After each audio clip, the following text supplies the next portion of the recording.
ভোটদানের কাজটি গণতান্ত্রিক সমাজের মধ্যে মৌলিক অধিকার এবং দায়িত্বের প্রতীক। পরিবর্তনের জন্য ভোট একটি শক্তিশালী হাতিয়ার।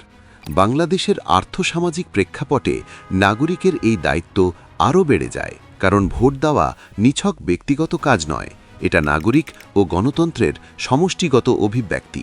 একটি ভোট, একটি সঠিক সিদ্ধান্ত পুরো জাতিকে মুক্তির পথ দেখাতে পারে, ন্যায্য ন্যায়সঙ্গত সমাজ বিনির্মাণে অবদান রাখতে পারে।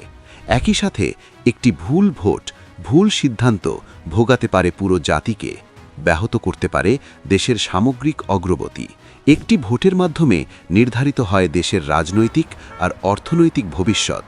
তাই ভুল মানুষকে নির্বাচিত করা থেকে বিরত থাকুন, সঠিক মানুষ বাছাই করুন, নিজে বাঁচুন, পুরো জাতিকে বাঁচান। আপনার পরবর্তী প্রজন্মকে ভুল সিদ্ধান্তের ভুক্তভোগী না করে স্থিতিশীল, নিরাপদ, বসবাসযোগ্য বাংলাদেশ উপহার দিন।